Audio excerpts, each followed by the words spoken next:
Hello and welcome to Todd Rolls Dice, where it's day 19, but we're looking at day 18 of the Grotmas Calendar, and it is finally time for us to ascend. I will say, these titles are getting worse and worse and worse. Wish Upon the Star Children is horrible.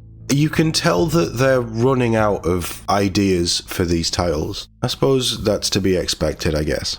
They were always fairly tenuous, but how about we just get into this article? There's one faction that knows how to count down to an event. It's the Genestealer cults. For today's Grotmas Calendar detachment, it's the long-awaited final day. Sounds fun. Everything finally gets to end. I like Genestealers. I'll rephrase. I like the idea of the Genestealers. Some of the models are pretty cool.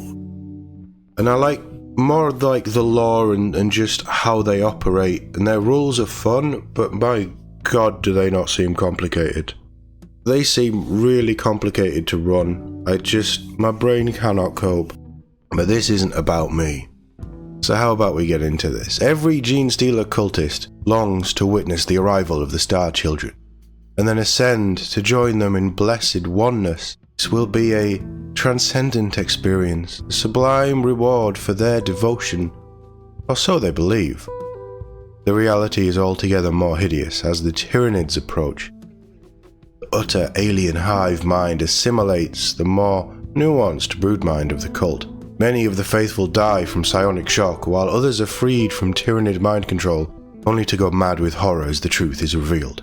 The rest become short-lived puppets for the first waves of Tyranid vanguard organisms descending on their world, exerting its will to make them fight harder and move faster. The hive mind swiftly burns out those who survive, harvesting every flicker of bioenergy to reinvigorate its more valuable Tyranid organism. Now that doesn't sound like good news for the Genestealer cult, we'll grant you. Nor very Grotmasy at all. You might feel better about the whole affair, however, when you discover how the psionic patriotism detachment rule works. Yes, you may include Tyranid vanguard units in their army, and your cultists gain +1 to hit when selecting targets within 6 inches of these organisms. The Tyranids also get +1 to hit and heal a few lost wounds for the low price of some cultist biomatter, perhaps with a dollop of cranberry sauce? It's not cranberry sauce.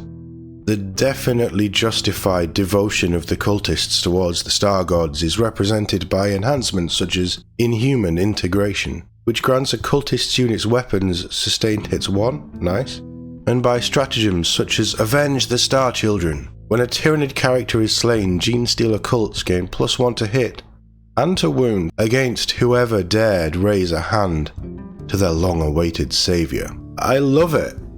It's themey, it feels very Genestealery and horrific and twisted, exactly how the final day should be. That's really cool. What's more Grotmasy than futile vengeance, almost immediately before being digested once and for all? We'll be back on familiar Grotmas ground tomorrow. Plump cherubs and their Adepta Sororitas allies. Yeah, you can keep the cherubs, those little weird babies terrify me. Let's have a look at this detachment then. Enhance.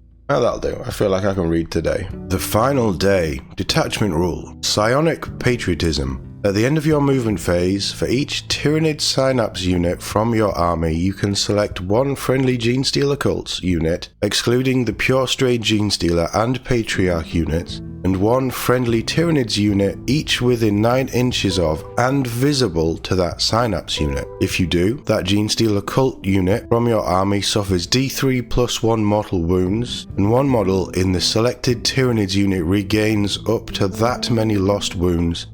And until the start of your next movement phase, each time a model in the selected Tyranids unit makes an attack, add 1 to the hit roll. So +1 to hit for that Tyranid unit and a free heal? That sounds very Tyranidy. Tyranid units from your army have the following ability: Cataclysm, Aura. While an enemy unit is within 6 inches of this unit, each time a friendly Genestealer cults unit makes an attack that targets that enemy unit, add 1 to the hit roll. Nice. And what are we looking at for Tyranids units? Oh, that's generous. The Star Children's blessings. You may include Tyranid Vanguard Invader units, except Aircraft, Broodlord, Genestealer units. I think that's because Genestealers are already in your army. The combined points cost of such units depends on your battle size. It's 50%, which is nice, or up to 50%. So Incursion up to 500 points, Strike Force up to 1000 points, and Onslaught up to 1500 points. No Tyranid models in your army can be your Warlord. That's really nice. It's a decent amount of units, and they give you a nice buff when enemies are within 6 inches of the Tyranid units. I can see there being quite a bit of play in this. Enhancements. Synaptic Augur, 15 points. Tyranids model only. Each time the bearer would regain 1 or more lost wounds from Psionic Patriotism detachment rule, he regains up to twice that number of lost wounds instead. Wow, that outright seems strong. Enraptured Damnation, 10 points. Genestealer Cults model only. Enemy units cannot use the Fire Overwatch stratagem to shoot at the bearer's unit. I think that's always going to be strong, isn't it? And 10 points is very cheap.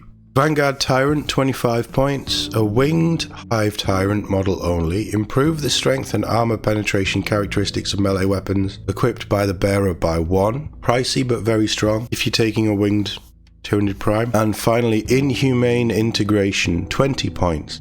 Genestealer Cults model only. Weapons equipped by models in the bearer's unit have the Sustained Hits 1 ability while targeting an enemy unit within 6 inches of 1 or more friendly Tyranid units. So you would get +1 to the hit roll and Sustained Hits 1? Yeah. Solid. I don't think that any of these enhancements really break anything. 10 points to turn off Overwatch for a unit seems a bit wrong, but we're seeing a lot of turns off Overwatch in these detachments. Yeah, I like this. My one question is, Tyranids have a codex. Where are you getting Tyranid data sheets from for this? Because, Genestealer Cults have a codex as well, don't they? So does the Genestealer Cults codex include all of the Tyranid? Or are you going to have to buy another codex for this? I could probably find that out on the app, can't I? Let's have a quick look. So Genestealer Cults Codex, the datasheets include no Genestealer models. Interesting. Okay, so to run this detachment, you will need to buy a second codex if you don't already have the Tyranids Codex. So yeah, there you go. I think that's bad form. I think if you're releasing a detachment rule like this, you should release any extra data cards that are included. You don't need the abilities, you don't need enhancements, you don't need a load of stuff from the codex, you just need specific data cards that honestly, I think the data sheets should all be free for all the units, for everybody to know the abilities and the stat lines. That's just how I see it, but maybe that's just me. Let me know in the comments. Anyway, on to the stratagems. So we have 6 all 1 CP stratagems. We have 3 strategic ploys and 3 battle tactics. Hyper Ferocity. When fight phase, target 1 Genestealer Cults unit from your army that has not been selected to fight this phase. Until the end of the phase, each time a model in your unit makes an attack that targets an enemy unit, reroll a wound roll of 1. If 1 or more friendly Tyranid units are within 6 inches of that enemy unit, you can reroll the wound roll instead. You're really going to want to be building into the melee focused Tyranid stuff and just constantly pushing them up on the enemy to get these buffs, aren't you? Rerolling wound rolls of 1 is nice, but being able to just reroll a wound roll because there's a Tyranid model 6 inches in range, very nice. Psi Surge. When start of any phase, target 1 Tyranid's unit from your army. Effect until the start of your next command phase.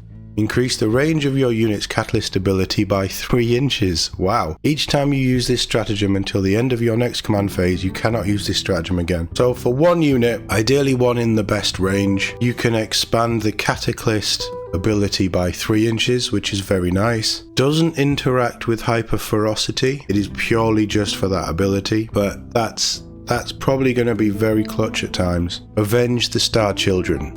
When your opponent's shooting phase or fight phase just after an enemy unit has shot or fought, target 1 Tyranid's character from your army that was destroyed by that enemy unit this phase. You can use this stratagem on that unit even though it was just destroyed. Effect until the end of the battle, each time a Genestealer Cults model from your army makes an attack that targets that enemy unit, add 1 to the hit roll and add 1 to the wound roll. until the end of the battle. You would probably want to take a couple of Tyranids characters then, and maybe one that would die moderately easily. You don't want to give units away, but something that can get in, do a job first couple of turns, and then fall to something big, and then you pop that CP for the rest of the battle, your Genestealer Cults units, which are probably the weaker units, but they still have some good firepower. Add 1 to the hit roll, add 1 to the wound roll for the rest of the game is incredibly strong. For 1 CP, nice. Divine Imperative. When your charge phase, target 1 Genestealer Cults unit from your army that has not declared a charge this phase. Effect. Select 1 enemy unit within engagement range of 1 or more Tyranids units from your army. Until the end of the phase, each time your Genestealer Cult unit declares a charge, if that enemy unit is one of the targets of the charge, add 1 to charge rolls made for your unit, and you can reroll the charge roll. Again, for 1 CP, that just seems very strong. If an enemy unit is engaged or is within engagement range of a Tyranid unit, you get +1 to charge, and you can just reroll the charge to get in there. Nice. Very themey, synaptic, guiding the new meat puppets into a location that they can die. Yeah, I like it. Darting attacks. When your shoot phase or your charge phase, target 1 Tyranids unit from your army. Until the end of the phase, your unit is eligible to shoot and declare a charge in the turn in which it fell back. Fairly nice, fairly straightforward. And resistance tunnels for 1 CP. When at the end of your opponent's fight phase, target 1 Genestealer Cults or Tyranid unit from your army that is not within engagement range of 1 or more enemy units. Effect, remove your unit from the battlefield and place it into strategic reserves. I think that these are all very solid stratagems. I think that they couple well with both the Tyranids and the Genestealer Cults units. I think there's some pretty strong stuff there. I think there's some pretty themey stuff there. I think it fits how Genestealer Cults would play, certainly in my mind. Narratively, I'm really liking most of these detachments. I think they're quite within the microcosm of the Grotmas detachments. These detachments seem quite well balanced. I don't know how they are against the other detachments from the codexes. Like I say, I only really know the Space Marine ones and maybe the Dark Angels ones. But these are fairly themey, fairly well done. They all operate similarly to each other, but I think they also showcase each of the different factions' abilities and what makes those factions shine to the people who love and want to play them. If I didn't have to buy 2 codexes for the data sheets and stuff, I would probably play this. I like this idea.